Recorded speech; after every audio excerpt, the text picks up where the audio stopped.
Assalamualaikum warahmatullahi wabarakatuh. Alhamdulillah, asyhadu an la ilaha illallah, asyhadu anna Muhammadan abduhu rasulullah. Allahumma shalli ala sayyidina Muhammad wa ala sahbihi amma ba'd. Pertama,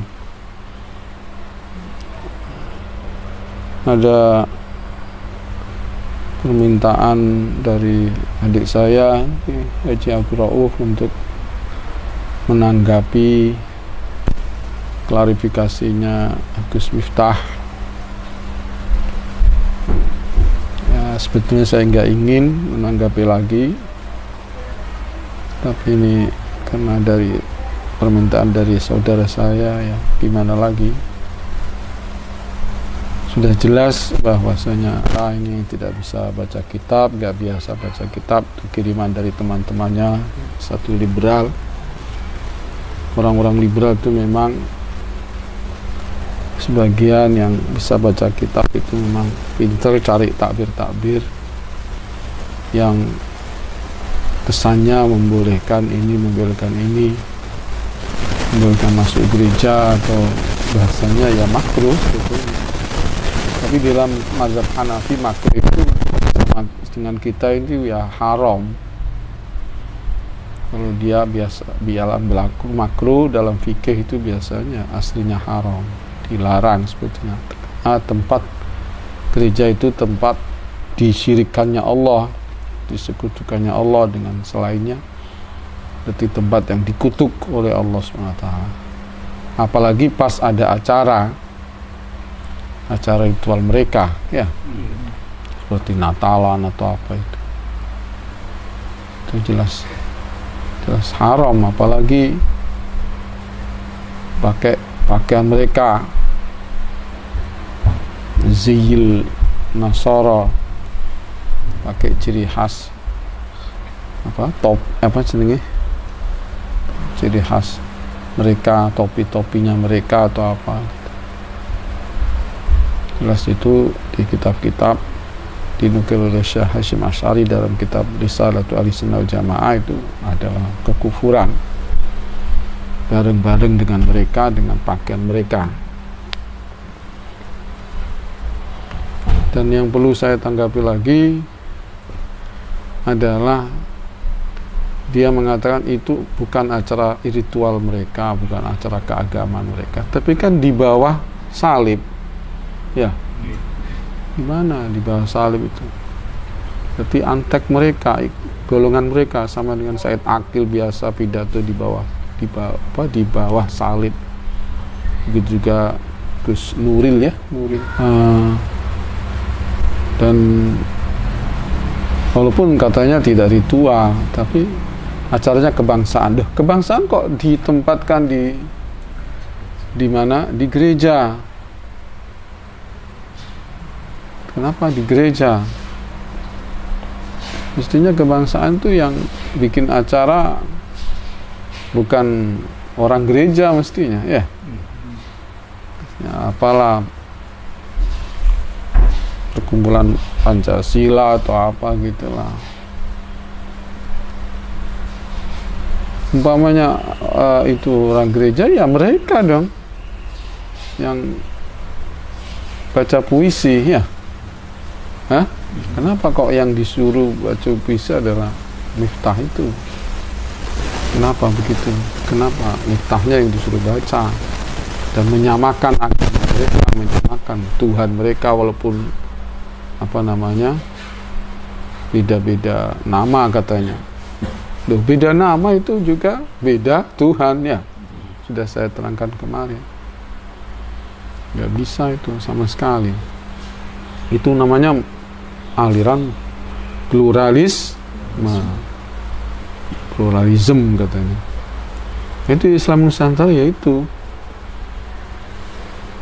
asalnya Islam Nusantara itu aslinya Islam ciri khas Wali Songo, maksudnya tradisi Islaman yang dibawa oleh atau diidekan oleh Wali Songo, ya.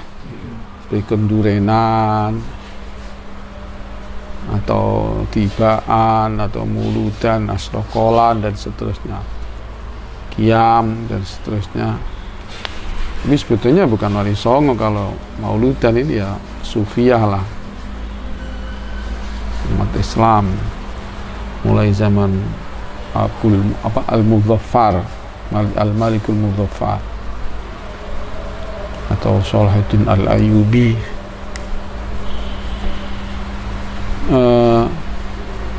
Tapi karena Wali Songo termasuk Sufiah lah, bisa dikatakan dibawa oleh Wali Songo tapi dari Timur Tengah,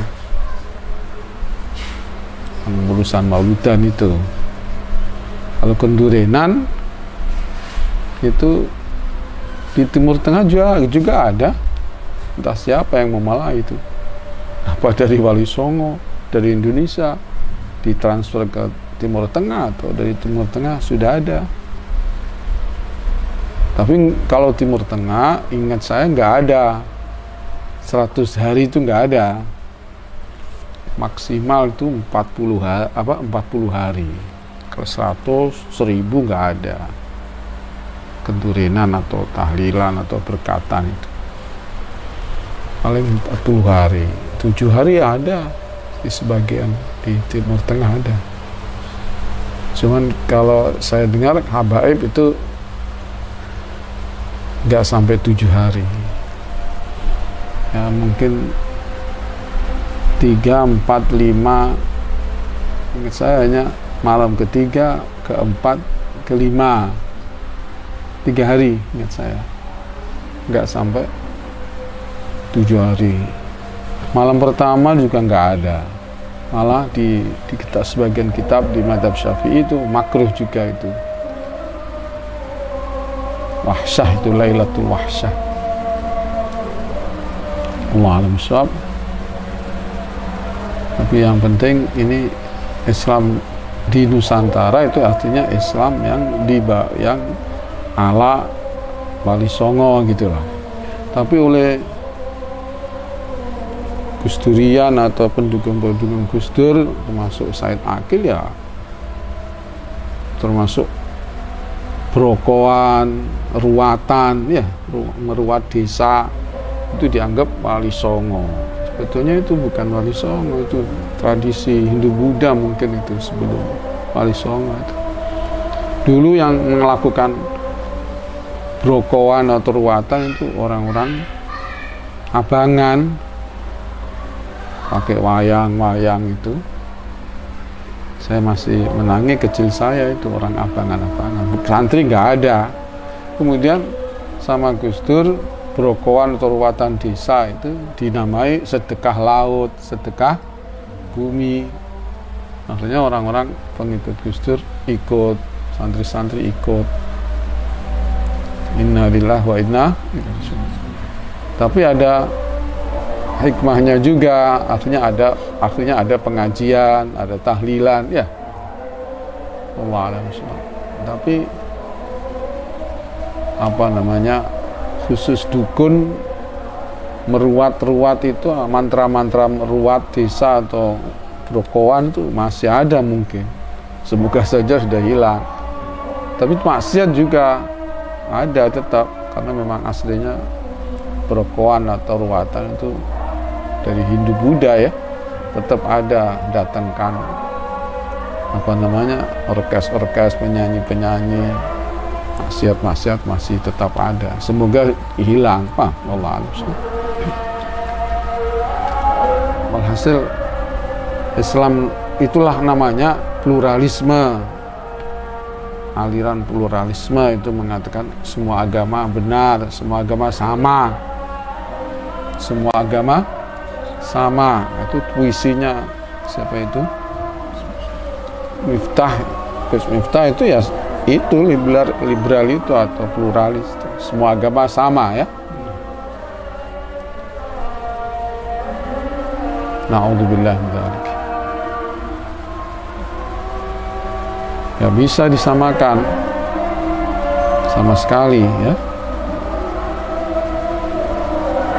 Dan itu yang memulai ke gereja-gereja itu ya Gus Dur.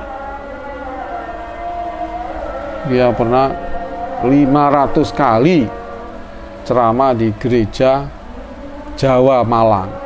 Pernah saya catat itu. Dia waktu itu di Jombang, Pondok Tebuireng, baru pulang. Itu sudah ceramah di gereja 500 kali. Gak mungkin ceramahnya amar ma'ruf munkar, gak mungkin. Paling-paling yang ngelem-ngelem orang Kristen lomo, dermawan, dan seterusnya itu. Mungkin itu agak mendingan itu ya. Kalau kedar kemanusiaannya, bahkan dari gelagatnya Gus Dur, ratapnya Gus Dur, yang ngelem-ngelem agamanya. Dia lebih bersaudara dengan Kristen daripada kepada umat Islam. Na'udzubillah min. Jadi apa yang saya tanggapi, dia kelihatan sudah jelas gak bisa baca. Orang liberal itu, orang-orang liberal itu cari takbir-takbir yang memboleh-bolehkan itu. Ya, mereka nggak paham suasana, perbedaan suasana. Jadi masuk ke gereja dalam keadaan gereja kosong, sepi, itu ada yang bilang makruh, artinya tidak haram. Ya, mungkin nggak haram. Maknanya makruh ini macam-macam, kadang haram juga ya. Kemudian ada lagi membahas sholat di gereja. Ya, sholat di gereja, gerejanya pas sepi, pas kosong, nggak ada kegiatan, bukan pas Natalan, atau nggak menghadap ke patungnya, Ini di sana kan oro-oro, yang di Arab kan oro-oro, panas, mungkin mau sholat ngiyup di Sahara kan, di tengah Sahara itu ada gereja, masalah, tempatnya ada payon-payonnya, Nah, ini mungkin karena kepanasan ngiyup, ini ada yang membolehkan, karena darurat panas atau apalah, Tapi waktu itu nggak ada kegiatan, nggak ada acara, sepi. Bahkan di zaman Imam Ghazali atau bahkan dalam zaman sahabat itu gereja nganggur itu sudah banyak. Gereja apalagi di tengah-tengah Sahara itu banyak yang sepi dan mu'attalah. Itu baru mungkin ada yang membolehkan, ya, dan atau sah sholatnya dan seterusnya. Katanya Sayyidina Umar juga pernah gitu waktu di Palestina, ya, di Baitul Maqdis itu sholat di gereja tapi menjauhi patungnya. Ini ngiyup, cari iupan saja, Allah alam sah. Tapi beliau menghindari, pas gambarnya atau pas patung, menjauhilah. Ada lagi yang teman saya minta menanggapi seorang liberal di Indramayu yang mengatakan bahwasanya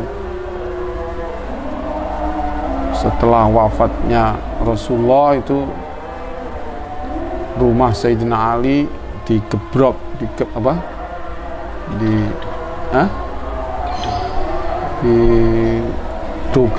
ya, didobrak pintunya oleh seseorang yang dia nggak sebut namanya, sampai setelah wafat, sampai Sayyidah Fatimah meninggal katanya. Dia bilang nggak pernah riwayat ini dibaca. Loh, riwayat ini emang nggak ada, Inilah repotnya orang-orang sekarang ini, bacaan dari orang-orang Syiah, kitab-kitab Syiah, Saya pernah dengar itu atau baca itu di kitab-kitab Syiah, di kitabnya Habib Ahmad bin Zain Al-Kaf menerangkan itu ada riwayat Syiah seperti itu, tapi zaman Kanjeng Nabi, tapi nggak sampai Sayyidah Fatimah meninggal, sampai keguguran atau apa gitu aja. Nah, ini yang dobrak itu katanya Sayyidina Umar. Nah, ini memang orang Syiah itu bencinya bukan main dengan Sayyidina Umar, karena Sayyidina Umar ini yang menggempur, menumbangkan kerajaan Persia, ya, menggempur kerajaan Persia. Kisra itu adalah Sayyidina Umar. Jadi Syiah itu ya begitu, itu paling dibenci itu Sayyidina Umar. Itu ada riwayat makdzubah, riwayat palsu dari Syiah seperti itu, sudah dirot oleh ahli sunnah jamaah. Ini ada yang baru dari penceramah atau tukang ceramah dari liberal itu, ya, mengatakan zaman Sayyidina Rasulullah sudah meninggal, sampai Sayyidah Fatimah meninggal katanya, terbunuh. Kalau memang benar, kenapa Sayyidina Ali tidak menuntut, ya, kisos? Kan ini yang dari ceramah itu, Buya Syakir itu. Kalau yang dari Syiah, ya, kenapa Sayyidina Ali tidak menuntut apa gugurnya janin, ya, yang ada pada Sayyidah Fatimah? Jadi ruwet, ya, gara-gara Gus Dur semua ini. Karena Gus Dur menyodorkan Syiah, apa? Membiasakan orang Syiah. Said Akil jadi korban, dan asalnya Wahabi jadi Syiah, ya. Dan orang-orang terkenal banyak, termasuk tukang ceramah itu yang dari Kragan itu, ya, mengatakan siapa? Imam Ad-Daibai, Imam apa itu? Al-Barzanji katanya Syiah apa namanya? Zaidiyah katanya. Tidak jauh dari Syiah Zaidiyah, ya. Mereka ahli hadis, ahli fikih, paham, Syafi'i. Memang mereka mencintai ahli bait, khususnya Ad-Daibai, ya. Kalau Imam Barzanji itu, ya, dia punya manaqibnya Syekh Abdul Qadir Jilani, punya Jaliyatul Qadar fi manzumati ahli Badar, ya, fi asma'i ahli Badar. Dia punya Al-Isra Mi'raj kalau nggak salah. Ya, memang dia senang tradisi-tradisi yang persis dengan NU ini atau kaum santri, ya. Senang baca Maulid Al-Barzanji, ada apa Manzumah Ahli Badar dan seterusnya, itu cocok dengan kita, alhamdulillah. Tapi bukan Syiah. Ini adalah mencintai Ahlul Bait, mencintai aulia, ya. Tidak khusus Al-Rudu Badr itu kan sahabat, ya, kebanyakan. Ini repotnya orang-orang di atas itu sudah terkontaminasi dengan Gus Dur, semua dibawa ke Syiah, ya, dan dibawa kepada toleransi yang kebablasan dengan agama-agama lain, khususnya agama Kristen, ya. Na'udzubillah min. Dan dibawa lagi sebagian oleh Gus Dur untuk pro komunis. Na'udzubillah min. Kita takut dengan komunis. Padahal kita dulu menang, ya, dengan komunis, tapi sekarang suruh takut. Inilah wataknya Gus Dur, membawa kepada teman-temannya untuk takut mati, takut kaliren. Dia ngomong ngelem-ngelem dapat uang. Enak gini, ya. Ngelem-ngelem Kristen dapat uang, ngelem-ngelem dapat uang. Said Akil ngomeli orang Arab dapat uang. Saudara-saudara sekalian, ada lagi tadi keluarga teman saya minta tanggapan tentang itu, ya pokoknya itu jelas Syiah. Seperti Kanjeng Nabi dulang orang Yahudi, Bang. Dulangi orang Yahudi. Itu mana hadisnya, nggak ada itu. Bikinan Yahudi itu, Bang. Atau bikinan Syiah, Bang. Yahudi dengan Syiah ini pro, Bang. Walaupun kelihatannya musuh-musuhan. Mana? Katanya orang Iran keras. Mana menyerang kepada Yahudi? Nggak pernah ngomong tok, Bang. Di dalam kota mana itu, ibu kota Iran itu, Teheran itu ada komunitas Yahudi itu 1000 orang, Bang. Dan punya punya kursi di DPR Iran, Bang.